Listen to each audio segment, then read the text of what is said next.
So, I was asked to make this tutorial. I'm just gonna go to a brush that I actually like.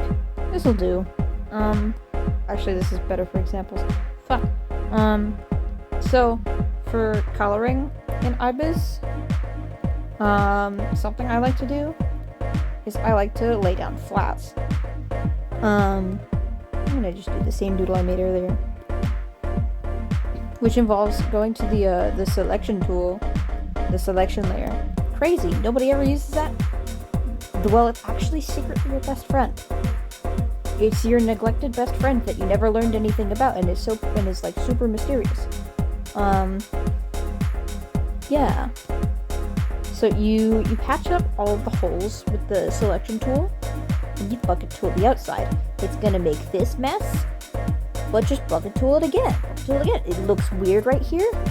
Well, bucket tool it again, and then it'll go inside the lines. Sometimes it'll get a little ugly, but you can just erase that.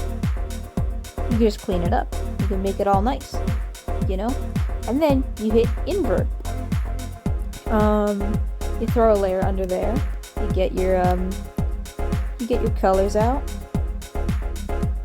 and that's like the easiest way to do it. That's your flats. It's automatically in all the lines, except if we count for this part, we shut the fuck up. But look at that. No uglies. No uglies. No weird white spots where it's like, oh, the bucket tool didn't actually reach in there because it's fucking incompetent.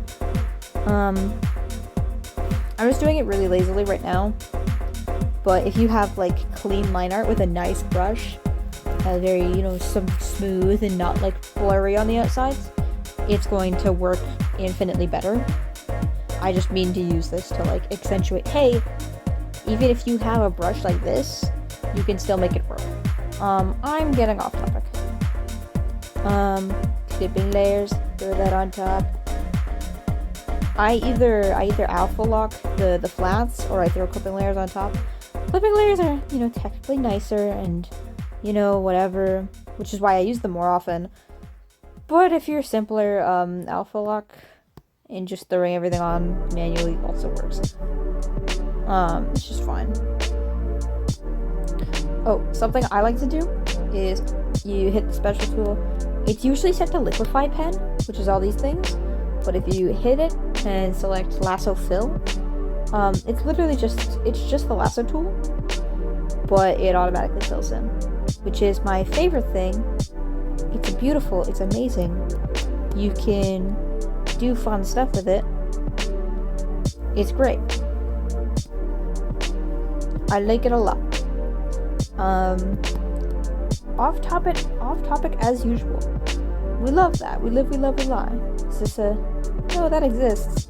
It's just not there. That's a fun one. Yeah. So you've got all your basic ass colors down. I'm gonna leave some of these purposely uncolored. The best thing to do moving forward is to put it all in a folder.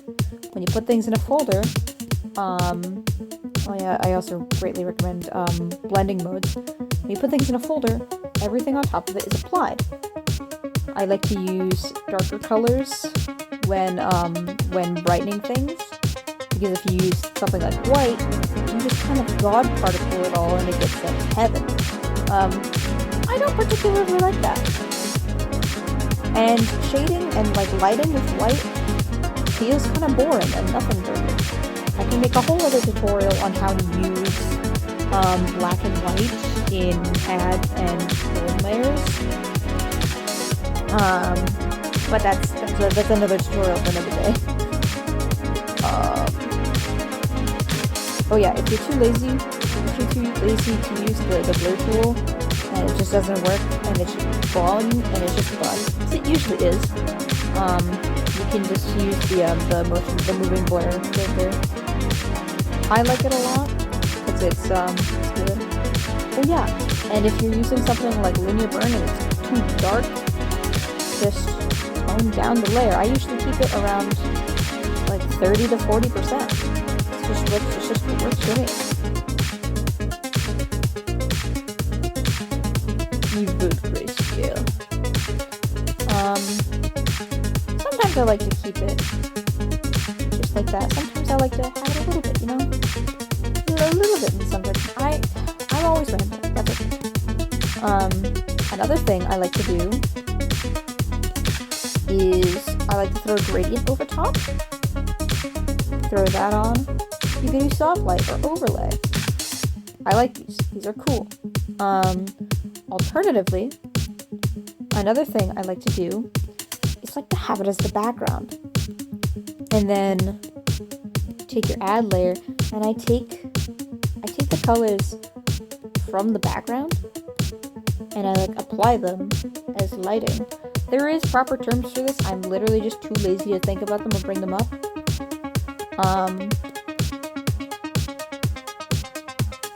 This is just what I do. I actually really like when it's harsh like that. That looks cool. I like that. It doesn't make the most sense. This is. I don't give a damn. Oh look, little error right here. Another perk of having everything, all of your other colors on a clipping layer above the flats. If you get rid of something on the flats layer, everything above it, since it's clipping to your flats, is you know, gone. It's gone. Any mistakes you might have made?